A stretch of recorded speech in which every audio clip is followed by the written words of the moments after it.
All right, 97.7 Outlaw Radio FM listeners, right here, right now, we actually have a phenomenal, talented MC that's been making waves throughout the hip hop community for multiple years. We got the one and only Al J right here, live on the line, man. How are you doing this evening? I'm doing well, you know what I'm saying? I'm maintaining, man. Just, you know what I mean? Praise be to, you know what I mean, to the all. I got my health, family, everything, you know what I'm saying? You know, I got this, the overwhelming support for the album that just came out. So, you know, I'm very, humbled. I'm very gracious. But I know you're a busy guy, man. But I want to take you back to the very beginning of your amazing career this far, and I have to ask, man, like, what actually made you decide to get into the music industry initially, man? Because you're so gifted at what you do. Oh, well, greatly appreciate that. I mean, I'm saying I greatly appreciate that. Well, I mean, for me, I kind of like, I mean, it's kind of funny because I always wanted to be like a child of, like, celebrity. You know, I didn't, like, know, you know, as far as where to go as far as that process went. But I remember I was in my room one day, and I had, like a tape recorder, you know what I mean? It had that red button, like, record or whatever.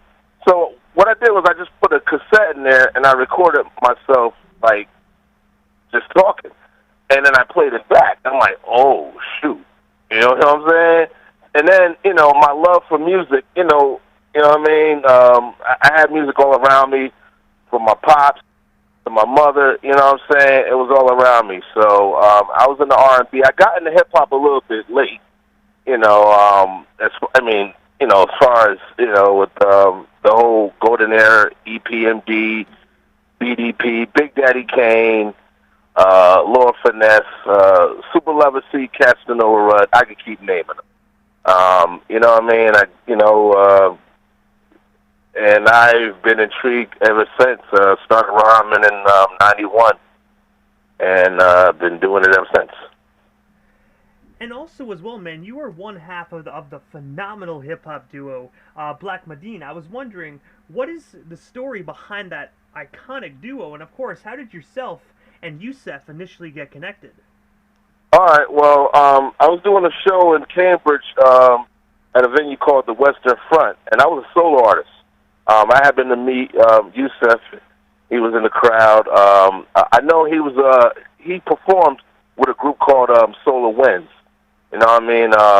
Shout out to Leeds Edutainment. You know, we're all mutual friends and everything. You know what I'm saying?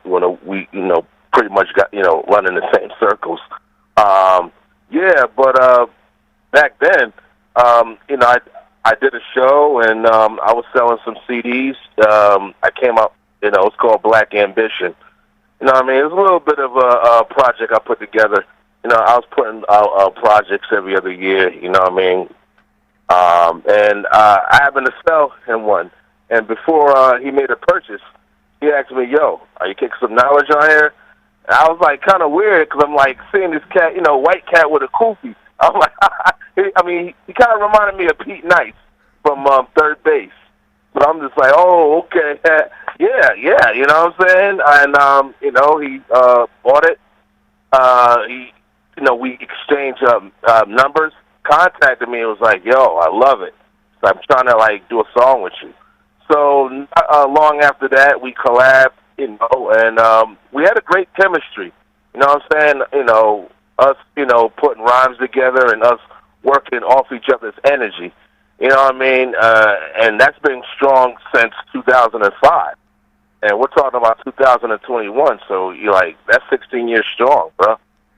And I also noticed as well, while we're actually on the topic of this phenomenal duo, I noticed as well, aside from your brand new album that you actually put out with Kane Major, you actually have a brand new Blak Madeen album out as well, man. I was wondering, since we're on the topic of this duo, could you actually shed some light on this brand new project? Yeah, definitely. Blak Madeen, Let the Good Get Even.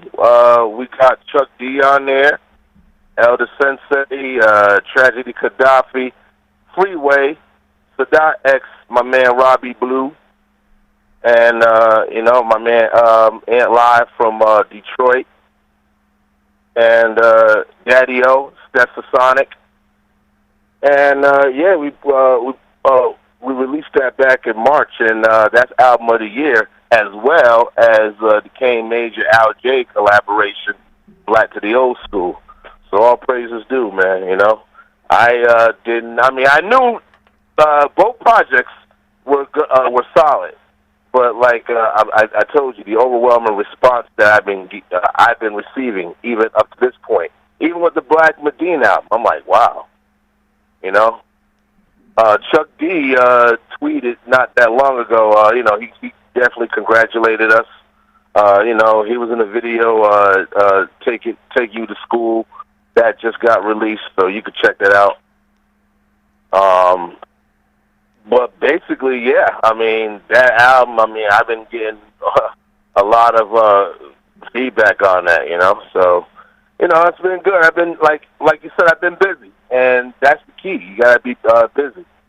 You know what I'm saying? And I'm all about putting out music, and you know, the accolade is the response of the people. And also as well, Blak Madeen also landed a deal with Public Enemy's Chuck D and producer C-Doc at Spit Slam Records. Yeah, Spit Slam. I was wondering, man, how did that record deal actually come to be for you guys initially? And of course, what was it like just working alongside those two legendary individuals?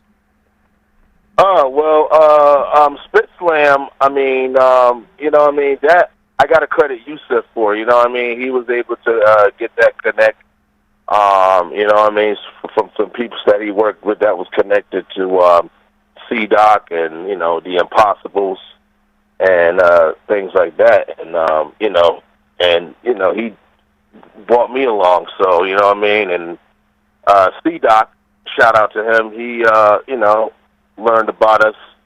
And one thing about I like about him, and even Chuck, they do research. You know what I'm saying?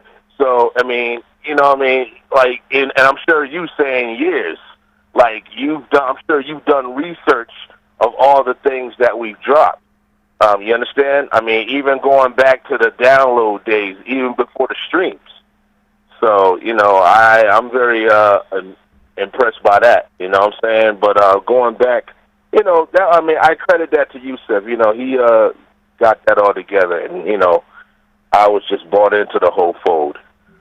But you know, C-Doc knew about Blak Madeen. He was impressed with you know, the stuff that we came out with as far as projects. We came up with Supreme Aftermath, 1 Second to Pray. And I'm trying to think of we came with that, and he asked us, do y'all want to do an album?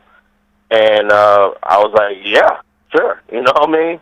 You know what I mean? And it's you know, very privileged to be in this type of situation. You know what I'm saying? Like throughout my career, and I've been rhyming for over 30 years. So you know what I mean? For me to be at this place, you know what I mean? It's just, like I said, I'm like very gracious, you know what I mean? I'm taking it all in slowly. But working with Chuck, man, I always thought, like, I said to Yousef, I'm like, yo, we're going to work with Chuck at some point. He was like, okay, well, inshallah, God willing.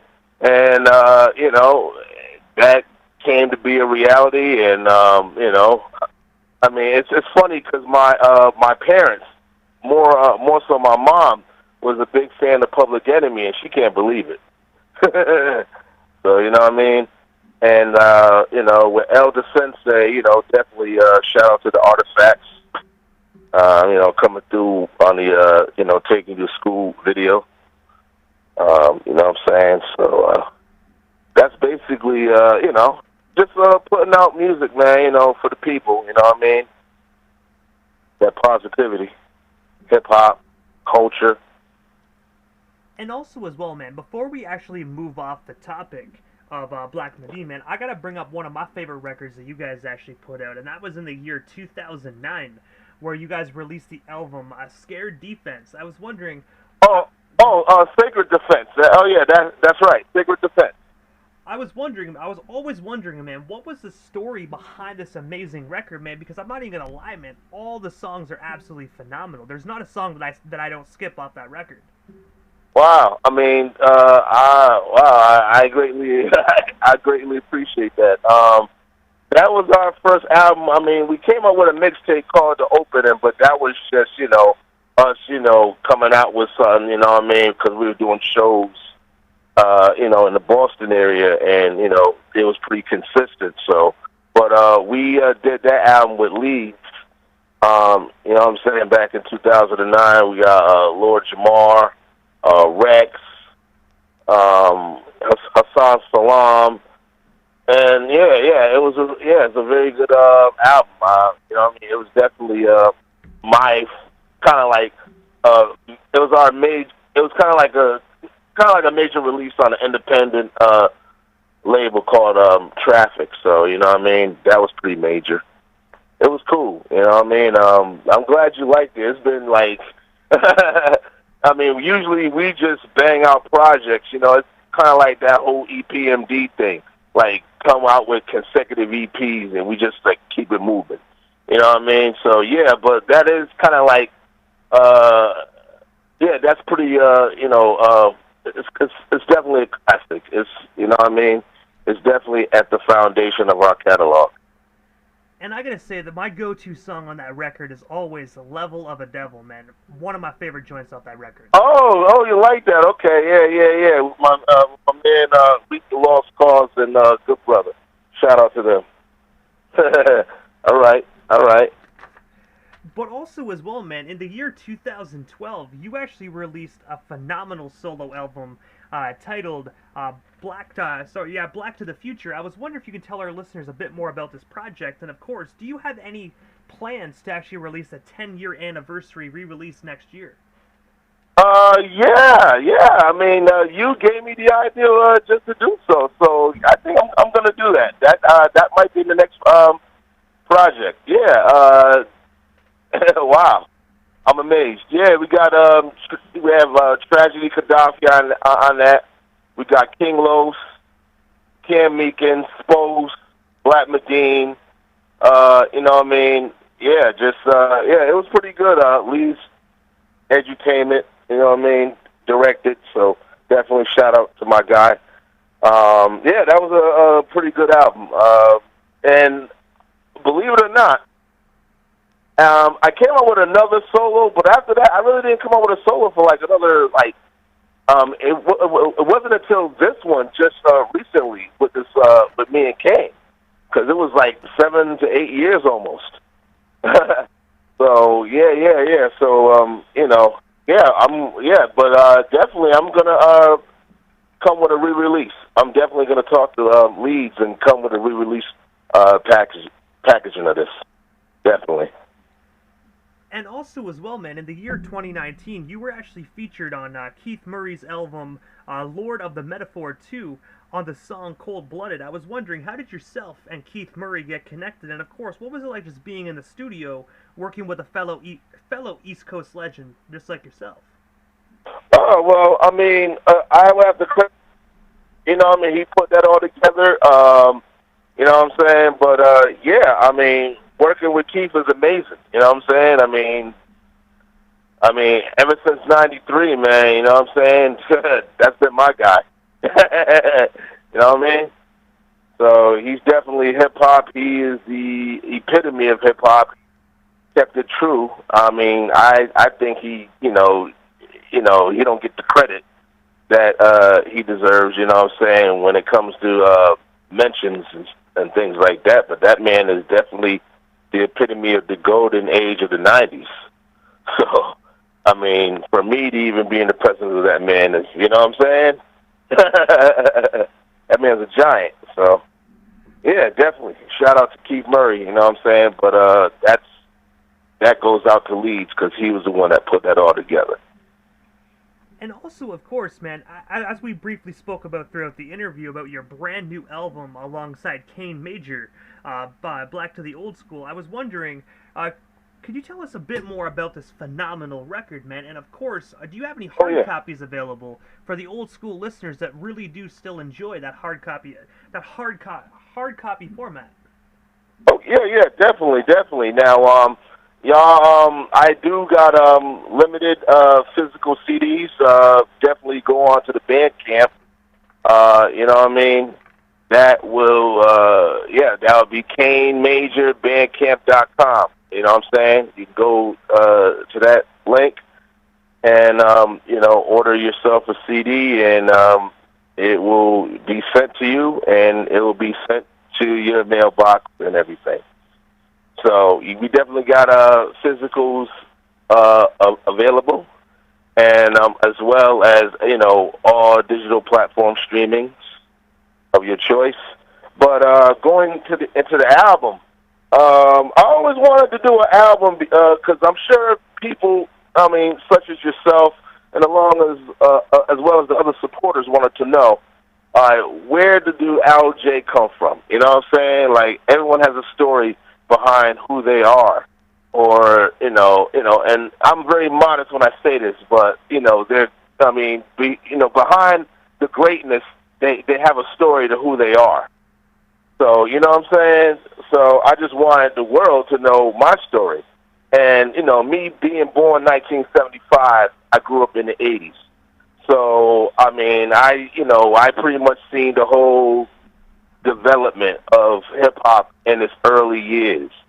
You know what I'm saying? And then going through the whole decade of the 80s, it was a very, it's one of my favorite decades of all time. But, you know what I'm saying, going through the whole crack fever and stuff like that, the AIDS epidemic and things all like that, I was affected by a lot of that stuff. My community was affected by a lot of that stuff. And I interwove my story, with hip-hop, and also, me, being an artist from Boston, I felt I wanted to kind of give the world, a look at what we have done even in the early days of hip-hop. You know what I mean? I'm talking about, the Jones and Crew, Planet Patrol, even New Edition, when they were kids, that was early contribution into the early days of hip-hop, you know what I'm saying? And that goes with Bambaataa, Grandmaster Flash, Kool Herc, we had a part. And I've noticed in every city in the States, they have their beginnings and their pioneers and their DJs that, had a scene back then before cats from that area or that city became big. Like in L.A., you'll have, Uncle Jam's Army, you know what I'm saying? So, they got their early peeps, their early pioneers, world-class Wrecking Crew, the Egyptian, Lover, the Arabian Prince, Chris Glove, to name a few. But, I wanted to show appreciation, for the Boston, the pioneers in this city. And, me and Kane was able to make it work. I definitely was confident in Kane's ability to deliver. And we both are really, we are receiving a lot of good feedback and reaction, and we're going to keep it going. I really didn't know that everyone was going to really like the CD. Not to make any, cliche comparisons, but this is kind of like my first, my Illmatic. You know what I mean? Like my Illmatic story. But I have to ask, man, what is next for yourself, LJ? I do know right now you're pushing the Blak Madeen album, and of course, this brand new record you're doing what you did with Major. But other than that, man, is there anything else we missed? Anything else you still want to talk about or promote? Well, we still got you here live on the Canadian FM dial this evening. Yeah, well, they could always, it's on all digital platforms. We got with Dangerous Art Form, Blak Madeen, that was released by Spit Slam, the Spit Slam label. Just shout out to Spit Slam. Got that. We got 1 Second to Pray. We put that out ourselves, but that's on digital platforms. You can find you could even get that on YouTube. You know what I'm saying? And all the other albums, Sacred Defense, Divine Power Culture, and I got even some of my stuff on Bandcamp as far as like my early solo stuff from the early 2000s. You can go to House of Lords Bandcamp, and that's Lords with a Z. House of Lords Algebra, Bandcamp.com. You can go to that, and you'll find albums like The Hereafter. You'll get another one of my standout solos, The Remainder. I released that back in 2005. You know, just to catch up. You know what I'm saying? Just to put you up to speed with the whole Al J journey and catalog. But also, Al J, this is the time in the interview, man, that I give a chance for the individual, right before we part ways, this is the chance to give, like, shout-outs to whomever they want to give shout-outs to. But most of all, man, your social media handles. That way our listeners can follow you and stay updated on everything you got going on if they're not already doing so. Okay, good. Yeah, all right. Well, that's easy. You could, I'm on Facebook. You could go to the Al J music page. That is Al J, A-L-J. Or you can follow me at Hassan Al J Burton, Facebook, or on Instagram. That is at Hassan A. Burton. That's on Instagram. And, oh, yeah, shout-outs. Yeah, I want to give a shout-out to my man Kane Major. My man Kane Major with the flavor. Want to give a shout-out to my brother Yousef, one half of the team of Blak Madeen. The whole Spit Slam label, you know what I mean? Leeds Edutainment, Peter Parker, Mr. Peter Parker, you know what I'm saying? And everyone that's tuned in and everyone that support real hip-hop. One time for the culture. And I gotta say, man, thank you so much for just taking the time out of your busy evening and sliding into the 97.7 FM airwaves this evening. Definitely was an honor and most definitely a privilege, man. And hopefully down the line we can make this happen again sometime soon. Oh, yeah, definitely. I thank you. I thank you for giving me the chance to come on the line and open your lines up for, you know what I'm saying, for the people to know. Hey, man, I greatly appreciate you as well, Al J. Thank you so much, man, and definitely have yourself a wonderful night. Yeah, you too. Peace, peace.